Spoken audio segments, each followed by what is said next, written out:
Pourquoi est-ce que les affirmations et la visualisation ne fonctionnent pas sans ces deux clés? Est-ce que vous sentez que parfois on vous dit oh il faut faire les affirmations, il faut dire comme si vous le vivez déjà la chose. Par exemple, oh je suis super heureuse, je suis riche, j'ai mon chéri, je voyage partout où je veux. Mais ça marche pas et vous avez l'impression que ça sonne faux pour vous. Et là, je vais vous révéler donc ces deux clés, pourquoi vous vous sentez comme ça en fait. Et toutes ces deux clés vont vraiment ensemble, vous ne pouvez pas les séparer, faire un et pas l'autre. Et c'est vraiment les deux clés ensemble, c'est vraiment la clé pour que, en fait, si vous êtes dans la manifestation, de dire oui, en fait, ça marche très très vite, ça marche très puissamment et ça marche sans effort. Donc quand ça marche pour vous, c'est que vous les avez intégrés déjà. Et si parfois vous avez l'impression que oh, tout d'un coup dans votre vie tout se délie, tout est facile, c'est parce que vous avez intégré ces deux choses. Donc la première, ce sont les croyances inconscientes, hein, ce qui est dans votre programmation depuis l'enfance. Par exemple, vous vous dites oh, je veux être riche et vous faites des affirmations, je suis riche, vous faites des visualisations, vous voyez super bien. Mais quand au fond de vous, vous avez une croyance qui vous dit ah non mais les riches ils sont méchants, les riches ils devraient aider les autres mais ils ne le font pas.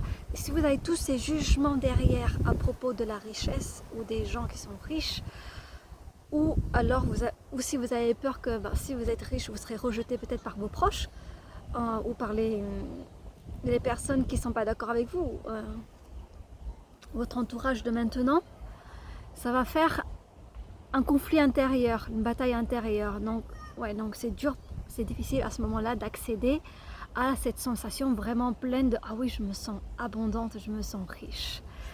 Donc ça, c'est un exemple de croyance. Peut-être que vous allez me dire oui, mais comment on fait, comment je fais déjà pour savoir les croyances limitantes, inconscientes que je peux avoir derrière, et quelles sont les croyances qui sont en conflit.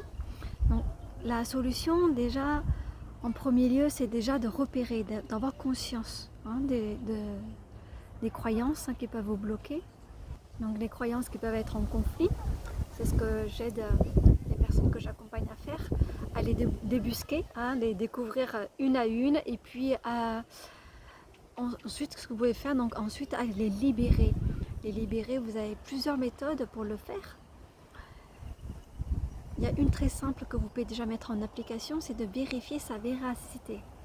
Est-ce que vous pouvez être complètement sûr, à 100% sûr, vous pourrez jurer que c'est vrai. Et ensuite, vous pouvez trouver un exemple ou plusieurs dans votre vie qui montrent que c'est pas vrai, qui montrent le contraire. Donc vous allez comme ça, Donc vous allez comme ça, en fait, mettre le doute sur la solidité de ces croyances qui ne vous aident pas dans ce que vous voulez vivre. Et notez bien, maintenant c'est la deuxième clé, et c'est vraiment la clé ce qui va ensemble avec le travail de libération des croyances.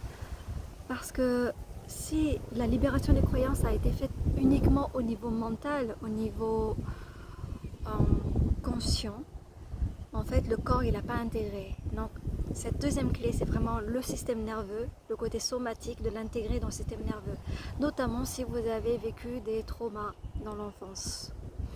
Un trauma, ça peut être quelque chose de grave, de palpable, ou alors quelque chose on ne s'en rend pas compte.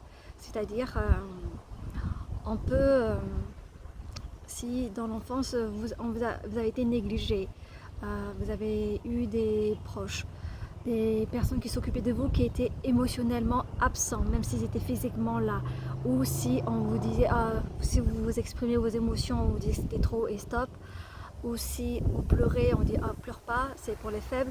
Voilà, tout ça, ça fait partie aussi des traumas. Et ça s'emmagasine dans le corps, dans notre système nerveux, et sûrement, ou peut-être si c'est refoulé, ça ne vous donnera pas accès en fait à cette sensation, à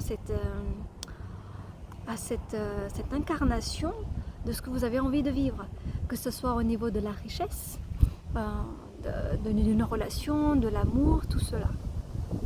Donc ensuite, c'est de pouvoir faire ce travail dans le corps, dans le côté somatique. Et généralement, si vous êtes habitué, vous pouvez y aller, hein, c'est-à-dire rencontrer vos peurs et pouvoir amener de la compassion, de la sécurité, de la sérénité.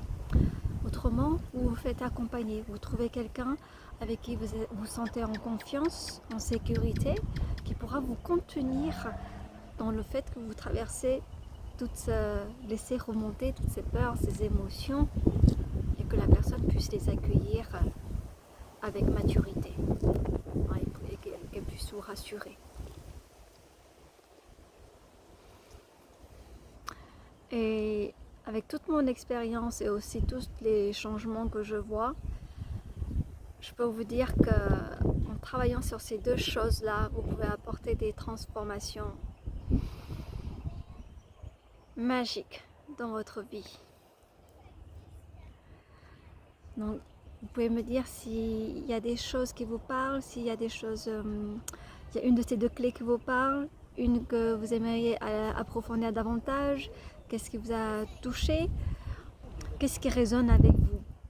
Si ça vous a éclairé, vous pouvez vous abonner. Je vais dans cette chaîne continuer à partager des vidéos qui vont pouvoir vous aider dans ce processus-là. Vraiment vous accompagner dans cette pratique et vous apporter encore d'autres points qui vont vous aider sur ce chemin-là, vers vous, vers l'amour, vers la paix, vers l'abondance et la liberté. Il commence à faire nuit, donc on ne voit peut-être pas très clair. Je peux vous montrer une image de ce qui se passe ici.